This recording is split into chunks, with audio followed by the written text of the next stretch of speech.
Guys, quick update. Hindi ko na malaya. Nawala sa isip ko na wala na pala akong gas. Natataka ko bakit parang humihina yung hatak ni Abby. Yun pala, blinking na yung gas ko, tapos parang almost 20 kilometers na yung tinatakbo ko ever since na nag-blink siya. Kaya pala ramdam ko na yung niya, pagkahina niya humatak. Pero ito sakto may shell dito, papagas na ako dito. Inuulit ko yung 150 pesos.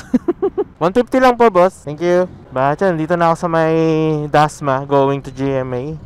And itong kikitain natin is talagang technically panggas lang. Deliver na natin to. Pero at least nagkaroon ako ng idea. Pag nag-blink na yung ating gas gauge, pwede pa siyang tumakbo ng mga 15 kilometers. Yan. Kaya susulitin ko yung every last drop ng aking gas. Kaya kapag itong gas natin is nag-blink na, mag-i-start na ako magbilang ng after 15 kilometers para masulit talaga natin itong ating gas consumption. Kasi labanan talaga ngayon, patipiran sa gas eh. Pero yun yung naisipin, hindi. Bakit pa ako nag-Airblade 160? Ba't din na ako nag-125? Ganyan. Kung patipiran pala sa gas. Sa totoo lang, may advantage talaga yung mga 125cc pagdating sa ganitong klaseng gawain. Ganyan. Pero hindi kasi talaga mawala sa ko eh. Pagiging rider ko yung may hatak.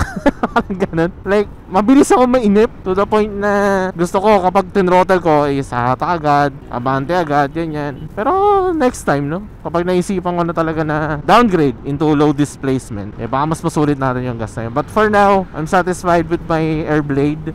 Natutuwa ako sa kanya, like yung advantage na ito na nasa harapan yung tangke. Kita nyo naman kanina, nagpagas ako. May dala-dala tayong sobrang bigat na items, sobrang daming items, diba? Imagine nyo na lang, ibang motor tayo, tapos yung gas tank niya is nasa ilalim ng upuan. So medyo hassle for me na bababa pa ako, tatanggalin yung mabibigat na items, and then saka lang mabubuksan yung gas tank. Whereas ito, kaya kanina, since nasa harapan yung gas tank ng ating Airblade 160, hindi ko na kailangan bumaba. Hindi ko na rin kailangan tanggalin yung mabigat na item na nasa likuran ko. So yun din isang pinafactor ko when it comes to choosing a motorcycle for Lala Move purposes. Pwede rin, di ba, yung mga yung mga motorcycle na nasa harapan yung tanke, di ba? Pwede rin naman yun. Pero syempre, iba pa rin talaga yung advantage ng mga scooter when it comes to city riding. So, take na kayo guys kapag andun na tayo sa may drop-off location, okay? Malapit na ako sa drop-off. I hope tama tong pin location. Hello po ma'am, Lala Move po. Ma'am, dito po ba kayo sa may parang barangay hall po? Sige po, thank you po. Ang galing ko lang sa pagkakatali. Saan ko po pwede ilagay ito ma'am? Sige po. Sige po ma'am, ako na po. Salamat kuya. Pipicturean ko lang din po, wait lang po. Okay na po ma'am, salamat po. Saan pa tayo ng mga booking pa dito? GMA to Gentry. So yun, ito may nakuha ulit tayong booking. Going to Gentry naman. Pick upin lang natin to, and then hanap pa tayo naman tayong pang bookings pa. 5 minutes later. Block 38. Ito 34 na, yun na, nakikita ko na 34. Ito po. Okay, thank you po. Tao po. Lala Move po ma'am, papunta pong Gentry. Ang payment po doon na lang din po. Sige po, salamat po. Tingnan natin kung masasabayan natin to. Kung hindi, wala tayong magagawa. May kasabay na tayo. Tara, pick upin na natin to kung ano mga item to. And tingin ko, makadadala ko naman to. Kasi documents lang naman isa natin dala-dala eh. Kaya tara, pick upin na natin to. Thank you. Thank you po sa blessing for today. Lala mo po, sa Vertix po, ma'am. Apa, dali ko lang din po yung motor, ma'am. Wait lang po. Sige po. Thank you po, ma'am. Salamat po. So yun guys, nakapag-double book tayo. Ayos, deliver na natin tong mga to. So sige, para magkaroon kayo ng idea kung magkano ang kinikita natin. Kasi marami nagtatanong kung magkano ang kinikita ko sa paglalala Move. And then, kayo na bahala tuloy mag-compute kung magkano ang kinikita ko. Mamaya, kapag natapos na ang ating session, i-reveal ko sa inyo kung magkano yung kinita ko. So, isa-isahin na natin magkano ba yung kinikitain natin. Una muna, yung kanina, first booking natin from Noveleta to here sa GMA, ang kinita ko for that booking is 171 pesos. Eto, may nakuha pa tayong booking na going to Gentry and going to Imus. Yung isa 130, yung isa naman 145. And then yung iba pang booking, di ko pa alam kung magkano kikitain natin. Pero yan pa lang yung kikitain ko for today. Ngayon, nabawasan na rin ako ng gas, 150. So, i-minus nyo na lang yung gas dun sa kinita ko sa 170. So, take note nyo na lang yan guys kung magkano yung mga kikitain ko for today. But for now, i-deliver ko lang tong mga to. Tapos, hanap pa tayo na iba pang bookings kapag na-drop na natin lahat ng items na to. So, let's go! Dito na ako sa may drop off guys. Nakuha natin sa GMA going to Gentry. Kay Ma'am Ethel po. 130 po. 130. Picturean ko lang din po yung item, ma'am. Wait lang po. Ay, Gcash nyo na lang po. Sige po. Sige po, ma'am. Thank you po. So yan guys, na-deliver na natin. Ito, di-deliver naman natin yun sa Imus. Let's go. Dito na tayo guys sa may drop-off. Malapit na tayo sa may drop-off. 145 po. Sapatos po, ma'am. Ayan po, 145 po. 15 minutes later. So yan guys, na-drop na pala natin yung item kanina. And pangatlong Gcash payment na to na nare-receive ko. Lahat ng bookings natin today puro Gcash ang payment Itong unang tatlo na to. Ngayon may nakuha ulit akong booking dito going to Gentry. And I think pagkain to kaya hindi na natin madodouble book to. So tara, pick upin lang natin and then deliver din natin agad sa Gentry. Lalamove po, pick up po. Sige po. Ay sige, okay lang po. Sige. Thank you. Sige po, sige po. So yan guys, nakuha na natin yung item. Yung item is food. And then, cake pa yata. So, hinay-hinay lang tayo na ito. Gusto ko makarating tong item na to dun sa drop-off ng maayos, kumbaga. But yan, tara. Deliver lang natin to. After neto, hanap pa tayo ng iba pang bookings. So, update ko kayo guys kapag malapit na tayo sa drop-off location, okay? Quick update lang guys. Salamat nga pala dun sa pick-up kasi nagbigay siya ng pizza sa akin. Pinakain tayo ng pizza kaya thank you very much po. Pwede ba mag-rant? Gusto lang ako kwento, no? Habang malayo-layo pa naman tayo sa drop-off location. So, hindi na ako magme-mention ng kung anong lugar to. Hindi na ako magme-mention ng kung ano-ano or what. It's just that, nakakalungkot lang. May ilang lugar ako napupuntahan na parang may discrimination sa aming mga Lalamove rider. To the point na kapag nakita nilang may Lalamove box, may Lalamove bag, ganyan, masyado maigpit sila pagdating sa amin, kumbaga. Pero like I've said, hindi na ako magme-mention kung ano to, kung saan to, or what. Pero based lang din talaga sa experience ko. Hindi ko na sinasama sa vlog kasi nga magmumukha lang akong parang naghihingi ng simpatya or what, ganyan. Pero ngayon sinasabi ko na kasi para kahit paano maging aware man lang. Aware yung mga tao na nangyayari talaga na parang may discrimination when it comes to pagiging courier delivery rider, ganyan. Na kami is parang gusto lang din naman kumita, gusto lang naman dumiskarte, pero may ilang tao na parang pinipigilan kami, parang ganun. So, nakakalungkot lang talaga na may ganun na nangyayari. Wala ganun talaga It is what it is. We can't force anything. Kung ganun na pakikitungo sa atin ng tao, so be it. Hanapan na lang ng ibang paraan, laban na lang ng ibang solusyon, laban na lang ng ibang diskarte, kumbaga. Kasi yung parang magagalit pa, magiging negatibo pa, ganyan. May inis pa. Saludo pa rin ako sa mga taong nakakaintindi ng mga ginagawa namin. Di ko naman sila nire-required na magbigay ng tips. Di ko naman nire-require na dagdagan yung delivery fee namin, ganyan. Pero kung kusa na nilang binibigay yun, sobrang salamat, sobrang thankful. And then yung mga guards na nagpapapasok sa subdivision, ayan, wala lang, kinukuhaan lang ng ID. Di na masyado pinag-hihigpitan, ganyan. Sobrang thankful kasi naiintindihan nila yung ginagawa namin. Yung mga traffic enforcers, instead na tikitan kapag nagkakamali, binibigyan na lang ng warning, ganyan. Kaya sobrang thankful, sobrang thank you sa mga nakakaintindi ng ginagawa namin. Sa mga hindi, wala na magagawa dyan kung hindi nila naiintindihan. But enough talk. Eto na, biyahe na tayo papunta dun sa drop-off location. I just hope lang din na hindi pa nasisira. Dala-dala natin ang item. So update ko kayo guys kapag nandun na tayo sa drop-off location, okay? Bali 111 po. Thank you po, thank you. Yan, drop-off na natin. So hanap pa tayo na isa pang booking dito sa may Gentry. Sana may makuha tayo dito. Dito kasi sa part na to, parang konti lang yung booking na pumapasok. So, hintayin na lang natin guys sa mga susunod na mangyayari. 5 minutes later. Guys, may nakuha ang booking. Nakalimutan ko sa inyong sabihin kung magkano kinita ko kanina dun sa na-pick up natin from Imus going dito sa Gentry. Kinita ko nga pala dun is 111 pesos. Yan. Then eto, may nakuha tayo ulit na booking from here going to Tanza. Ang delivery fee is 91 pesos. So, compute nyo na lang, type nyo na lang, lista nyo na lang yung mga kinikita ko, tapos kayo na bahala mag-compute mamaya kapag gumarahe na ako. Basta yan na yung kinikita natin. Pero hindi pa kasama dyan yung commission nila, alam mo ba? Nakapag-top up na rin pala ako ngayon. Basically, nabawasan ng 100 ang kinikita natin. Kaya, ayan, minus nyo yung 100 dyan. And then, magpapagas pa ulit pala tayo kasi 1 bar na lang ako. Minus ulit ng 150. Sakali man, nagpagas ulit tayo. Etong nakuha ko pala na booking guys. Actually, hindi ko dapat talaga kukunin to. Hindi ko talaga dapat siya kukunin kasi yung pick up location, 5 kilometers mula sa location ko. Tapos, less than 100 pesos lang yung delivery fee. So, mababa lang yung delivery fee. Tapos, ang layo ng pickup. Pero, kaya ko siya kinuha kasi napakatumal dun sa pwesto ko. May mga lumalabas sa booking. Kaso, puro mga 8 kilometers, 7 kilometers. Ang lalayo pa. Kaya ako, nung may lumabas na 5 kilometers, kinuha ko na. Para kahit pa paano mas malapit. At the same time, madali ko lang din madideliver kesa naman ma-zero, diba? Kaya yun nga, ito, pick upin lang natin and then deliver na rin natin agad doon sa drop off location. So let's go. Or pwede ko naman siguro lagay sa ano to, no? Sa likod na lang. Ang payment doon na lang din. Sir, thank you. Thank you po, ma'am. Thank you po. Na-pick up na natin yung item. Actually, itong booking na to, nakita ko na to kanina. Tinake ko na rin, kaso parang naunahan ako ganyan. Tapos parang kinancel nila kasi yung nag-book naghahanap ng parang nakapangalan sa sariling account. Ang hinahanap nilang rider, same Lalamove account and same ng ID. Same account and same rider. Yun ang hinahanap nila. Kaya yun, binigay ko yung ID ko, syempre. Deliver na natin to sa Tanza. And baka magpagas na rin pala ako kasi 1 bar na lang ulit ako eh. Back na natin to, let's go. Opo, dito lang naman PC Dig. Okay, sige. Okay. Tapos yung motherboard sir nandito lang, wait lang po. Bali 91 pesos po plus yung gate sir. Okay na po magbayad? Okay, sige. Okay na po ito. Salamat po, salamat po. So yun, drop na natin. Ano po tayong panibagong booking. Ito, Tansa to, Jokbokor. Kaya hindi ko nakuha. Sir, sila na daw po magbabayad. Thank you po. Okay, akin na yan. Bigyan mo na sa akin.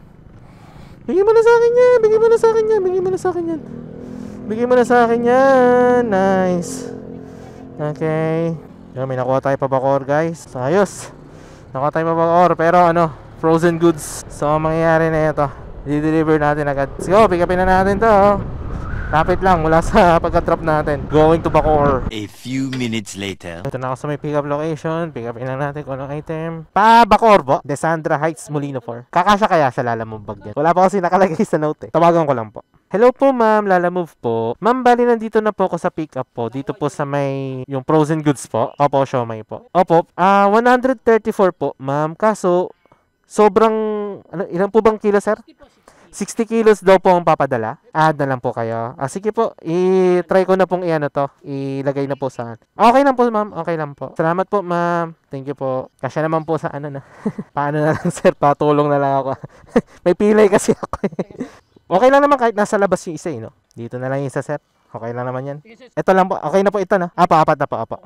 Sige po. Thank you po. Yan guys, sinakuha tayo, grabe. Woo! Wait lang, dahan-dahan lang. Nakuha tayong booking na going to Bacoor. Kita nyo mo, may isa pa dito. Wala, mabagal ang takbo natin na ito para safe tayo. Diskarte na lang talaga. Diskarte na lang talaga to. And safe ride. Although, kaya naman, tolerable naman yung ganito. Basta wag lang yung sobrang malalaki talaga. Since napagkasya naman sa Lalamove bag yung ibang items, okay lang. Tapos may isa pa dito na nasa harapan ko. Wala, babagal lang talaga yung takbo natin na ito ngayon. Since malayo-layo pa ang ating destination, going to Bacoor, 38 minutes, 20 kilometers ang ating tatakbuhin. Deliver na natin ito at the same time. Magpo-focus lang din muna ako sa biyahe para smooth yung magiging biyahe natin. So update ko na lang kayo kapag nandun na tayo sa drop-off location, okay? Guys, quick update lang. Nakakalakati na ako ng distance papunta doon sa drop-off. Di ba may mga nasabi ako sa inyo dati na hindi talaga ako kumukuha ng mga mabibigat or what, ganyan. Pero ito naman kasi, kung tutusin, tolerable naman, kumbaga. Like, ayan, tulad nyan, nasa may Lalamove box ko, tapos nandito sa harapan ko. Ngayon, ito, habang binabiyahe ko, okay naman siya. Kumbaga, kaya ko siyang, kaya ko siyang i-deliver. Doble ingat nga lang talaga. Compare dun sa dati, na hindi talaga magkasya sa Lalamove box ko. Tapos, yun nga, sobrang dami ng item. Kaya napilitan talaga ako i-cancel yun. Di ko alam paano ko ibabiyahe yun na sa Lalamove box pa nga lang hindi nakasya, paano pa kaya yung ibang item, di ba? Compare dito, oo, mabigat siya, pero importante, nalagay naman sa Lalamove box. Ramdam ko yung bigat ng bike, ramdam ko yung bigat ng motor, pero alam ko rin na kaya kong dalhin. Compare dun sa isa na nakuha kong booking na talagang paano yung diskarte ang gagawin ko. Kasi nga, kahit sa mismong box, hindi magkasya. Hanggat kaya, di-deliver ka talaga. Pero kung alam kong napakadelikado na alam ko hindi ko kayang dalhin, syempre hindi ko i-deliver to. Ika-cancel ko to. Pero since kaya naman, doble ingat na lang din talaga. Mula dito, 16 minutes, papunta dun sa drop-off location. And dyan, syempre, kukuha pa ako ng maraming booking. Kasi itong kikitain natin dito sa deliver natin na to, pambawi pa lang dun sa 300 pesos na gas. Pagka-drop ko nito, kuha pa tayo maraming bookings. Kahit pasundot-sundot lang ulit ng mga 100 para lang kahit pa paano may kitain tayo. So yun, update ko na kayo guys kapag na-drop ko na to, okay? Guys, na-drop na nga pala natin yung item. Grabe, bigat. Pagod ako dun. Nanghina ako dun. Nawala yung kinain ko na pizza kanina. Pero yun, ito maghanap na ulit ako ng booking dito sa Bacoor. Sana may makuha tayo, no? Tapos pasundot-sundot na lang kahit mga 100 na lang. So update ko na lang kayo guys kung may nakuha akong bookings, okay? A few moments later. So guys, may nakuha ulit tayong booking dito sa Bacoor going to Carmona. So pick upin lang natin to. By the way, yung kinita ko nga pala kanina dun sa nakuha natin na booking, yung mabigat, 300 pesos yung binigay niya sa akin dun. So di na rin masama kahit na sobrang bigat nung item na pinadala. So ayun, lista-listan nyo na lang kung ilan yung kinikita ko ha. Tapos eto, may nakuha ulit tayo. Eto naman, ang kikitain natin dito is 140 pesos. Yun, pick upin ko lang to. Kung okay yung item, kung pwede natin sabay yung item, edi sasabayan ko. Pero kung hindi, i-deliver natin to agad. Bali 141 po. Ay, okay na po ito. Salamat po ma'am, salamat po. So yun guys, pick up na natin. Mukhang kailangan tong item eh. Kaya but for now, ito, di-deliver ko na itong item. So, update ko na lang kayo pag nandun na tayo sa drop-off location, okay? So, ayun guys, may nakuha ulit ang booking. Kasabay. Ito naman, papuntang Binyan. Pero, yung pick-up location, along the way lang din. Kaya ako, sige, pick-upin na natin to and then deliver din natin itong mga to. Unahin ko muna yung sa Carmona. Tapos, susunod ko yung sa Binyan. Total, magkalapit lang naman yung dalawang yun, Binyan and Carmona. So yun, na-pick up na natin yung item. I-deliver ko muna yung sa Carmona and then rekta ako ng Binyan. Let's go! Malapit na ako sa unang drop-off. Sir, may kilala po kayong Leo? Leo po, may kilala kayo? Ayan. Ano lang po, picturean ko lang po yung item. Wala naman na pong babayaran. Okay na po sir, salamat po. Okay, sunod naman natin is yung sa Binyan. 9 kilometers mula dito papunta dun sa Binyan. Ayos, deliver na agad natin to. Yan, ganito yung mga gusto kong booking. Yung kung tutusin, along the way lang din. Along the way yung pick up and then along the way yung drop off, diba? So yan, di na natin papatagalin to. Rekta na natin to sa drop off location para makakuha pa tayo ng booking. Let's go! Yeah, malapit na ako dito sa second drop-off natin. Akala ko dun po sa kabila. Bali, 127 po, sir. Picturean ko lang din po pala yung item. Na-drop na nga pala natin yung item. And eto, after natin ma-drop, naghintay ako ng mga around almost 30 minutes din na paghihintay para makakuha ng booking. And thankfully, may nakuha tayo dito sa Binyan going to Dasmariñas. Kasi tutusin, gagarahin na sana ako. Gusto ko nang gumarahe. Anyway, yung kinita nga pala natin kanina sa double booking na yun, 400 pesos. Yan. Kaya na bahala ulit maglista. Tapos, nag-top up na ulit ako. So, minus 100 ulit. Anyway, ito. Pick upin lang natin to. Then, drop natin sa Dasma. Then, from Dasma, hanap pa tayo ng booking. Makakauwi naman tayo ng bahay. Kasi, sa totoo lang, gagarahin na ako. Yeah, 2 more bookings na lang. Garahin na tayo. Pick upin lang natin. Let's go! 10 seconds later. Lalamove po, ma'am. Pick up po. Lalamove po. Kay Sir Raskin Jos, papunta po kay Ricky Meneses. Opo, pipick up po. Opo. Sige po, ma'am. So yan guys, pick up na natin yung item. Eto na, gawin na tayo ng drop-off location. Puno na rin pala yung Lalamove bag ko. Hindi na tayo makapag-double book na ito. Pero yun nga, irerekta ko na to hanggang drop-off. Actually, medyo napapagod na ako. Wala pa ako iniinom. Totoo lang. Kaya pag may nakita akong tindahan, bili muna ako na pwede ko ma-refresh ganyan. But yun nga, update ko na lang kayo guys kapag nandun na tayo sa may drop-off location, okay? Mula dito, 43 minutes, 21 kilometers ang ating tatakbuhin. Tapos, ang kinita natin for this booking is 150. Yan, listan nyo na ulit. Malapit na tayo sa drop-off. Drop ko lang to and then hanap na tayo ng last booking natin na pang-uwi ng Imus, pang-uwi ng Kawit, ganyan. Good afternoon po, ma'am. Kay Ma'am Meneses po. May di-deliver lang po. Apo, bayad na po. Pipicturean ko lang po, ma'am. Pahawak na lang po. Picturean ko lang po. Ano po? Binyan po. Apo. Salamat po. So yun, na-drop na natin. Isang booking na lang na pauwi. At tayo gagarahin na. Tambay muna tayo dito. And hoping may makuha tayong booking. So update kayo guys kapag may nakuha tayo, okay? Just then. So may nakuha tayong booking going to Gentry mula dito sa Dasma. Opo, Lalamove po. Paano po? Panabaro po. Salamat po sir. Sige po. Yan, pick up na natin. Inaabot na naman ako ng gabi. Malapit tong drop off na to sa bahay. Pa-Gentry lang din kasi. Ang kikitain natin dito is 143 pesos. So, lista nyo na lang ulit. Kasi sa totoo lang, Hindi ko alam kung magkano na kinikita ko. Wala ko idea kung magkano na. Sa totoo lang. Kaya kayo na bahala maglista. Pero mamaya sasabihin ko sa inyo yung mga total na nagastos ko. But yun nga, deliver lang natin to. And then, tingnan lang natin mga susunod na mangyayari. Bakit parang feeling ko mali itong pin location na nakalagay dito sa booking? Actually, malapit na ako sa pin location eh. Pero bakit ganun? Ba't feeling ko mali ito? Hello po sir, Lalamove po. Sir, nandito na po ako sa sa pin location and tinatawagan ko po yung client. Kaso lagi pong nag-end call. May iba pa po kayong number nung nung drop off po. Okay po, nandito na po kasi sa may yung Winvest Homes Realty po sa Progress Square. Apa. Sige po. Salamat po. So, na-drop na natin guys yung item and then may nakuha pa ako isang booking going to Navileta. Di sakto. May pang-uwi na ako lalo. Pick upin ko lang to, tapos reveal ko sa inyo yung last nakita ko bago tayo gumarahe. Sir, room 105 po. Saan po? Kanan, okay. Thank you. Kay Sir RK po. Bayad na po. Okay na. Mainit lang sir. Ay, picturean ko lang po sandali. Okay na po. Salamat po. Thank you po sir. So yun guys, na-deliver na natin. I'm done for today. Nalista nyo ba lahat ng mga kinikita ko? Kung nalista nyo, well, ito na yung final na kinita for today. Pero bago ko i-reveal guys yung etong last booking ko na to, kung magkano kinita ko guys. Ayan, baka pwede makahingi ng request pan lang na pag na-compute nyo na lahat ng kinita ko, baka pwede wag nyong i-reveal sa comment section. Wag nyo i-spoil kasi mawawala yung point ng video ko kapag tinype nyo dyan yung pinakakinita ko sa Paglalamove. So please lang, kapag na-compute nyo na lahat, wag nyo i-reveal para yung iba is panoorin talaga.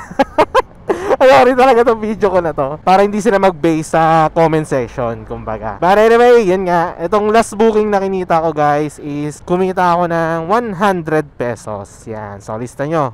Hindi, yun, compute nyo na lahat. Computein nyo na lahat ng kinikita ko from all throughout this day. Nag-start ako ng alas 9, natapos ako ng alas 7. Yan.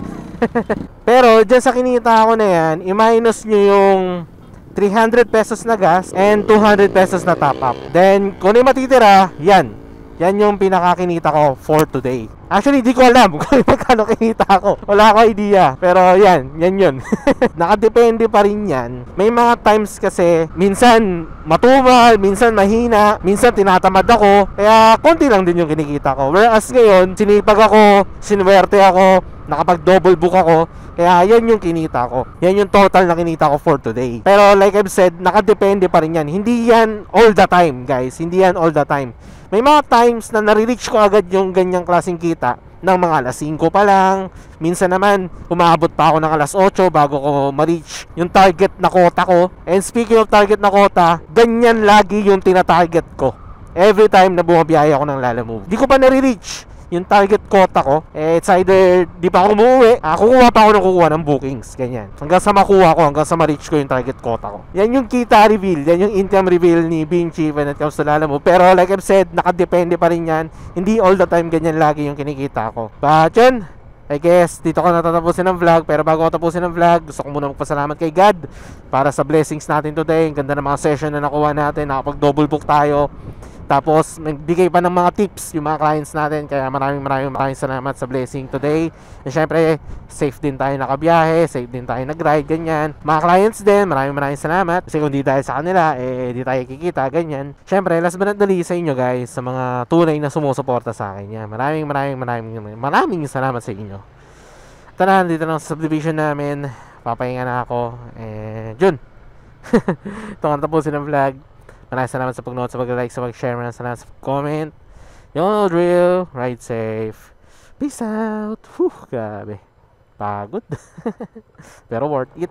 Good sesh. Thank you God, thank you Lord for this blessing. Maraming salamat po.